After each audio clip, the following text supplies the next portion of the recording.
নমস্কার বন্ধুরা, Bengali food জাংশনে আপনাদের সবাইকে আবারও একবার স্বাগত জানাই। আজকে আমি আপনাদের কাছে হাজির হয়ে গিয়েছি একটি মিক্স সবজি নিয়ে।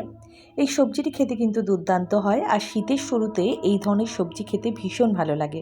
আজকে যদি আপনাদের আমার রেসিপি ভালো লাগে তাহলে একটি লাইক, কমেন্ট ও শেয়ার করতে একদমই ভুলবেন না। আর আপনারা যদি আমার চ্যানেল নতুন ভিজিট করেন তাহলে অবশ্যই চ্যানেলটি সাবস্ক্রাইব করে নেবেন। চলুন দেখে নিই এখানে আমি কী কী সবজি নিয়েছি কুমড়ো, সাদা ডাঁটা, আলু, বিনস, মূলো, বরবটি, গাজর, পটল, নিয়েছি মিষ্টি আলু, সিম এবং তার সাথে সাথে আরও দুটো জিনিস, সেটি হলো বেগুন ও পালং শাক। সবজির এই পাঁচমিশালি সবজির কাটার পদ্ধতি বা সবজিগুলো কিভাবে কাটবেন আমি সেইভাবে কিন্তু দেখিয়েছি। এর সাথে নিয়েছি বাদাম ও বড়ি।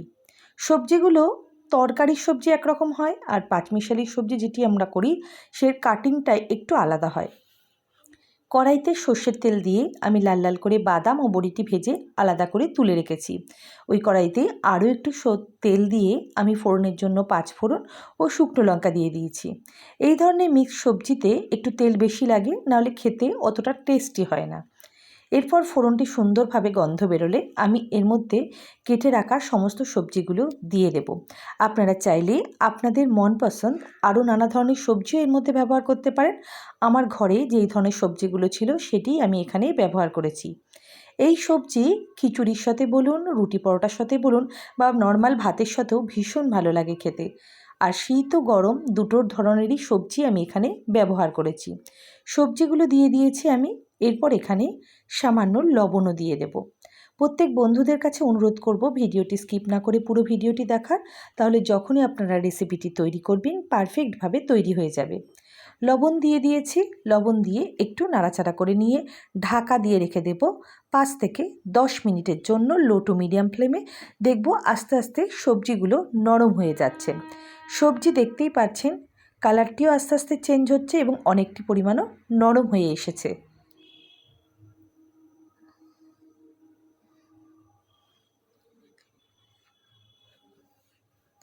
এরপর আমি এখানে পরিমাণ মতো হলুদ অ্যাড করেছি। এখানে হাফ চামচ মতো হলুদ দিয়ে দিলাম।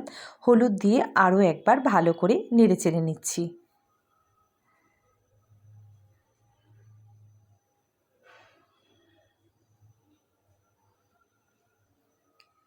এরপর আরও একটু ঢাকা দিয়ে মিনিট 5 রান্না করে নেব, যাতে সবজিগুলো আরও একটু ভালো করে নরম হয়ে যায়।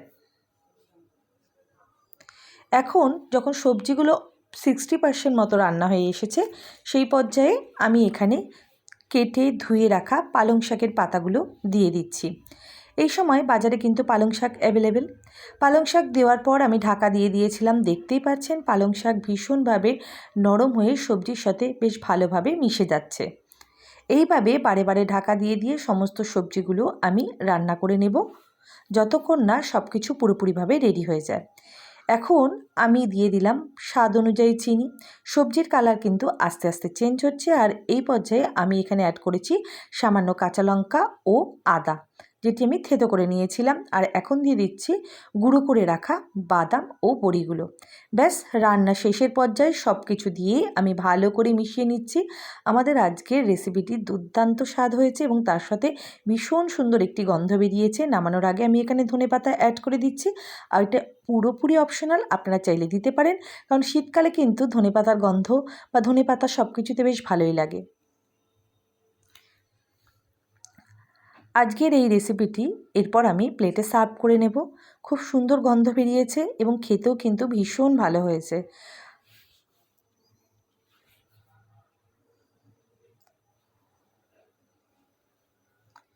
সবাইকে অসংখ্য ধন্যবাদ আমার সাথে থাকার জন্য আর এই ভিডিওটি দেখে ভালোবাসা দেওয়ার জন্য। সবাই খুব ভালো থাকবেন, সুস্থ থাকবেন। দেখা হচ্ছে পরের ভিডিওতে। সবাইকে শুভরাত্রি।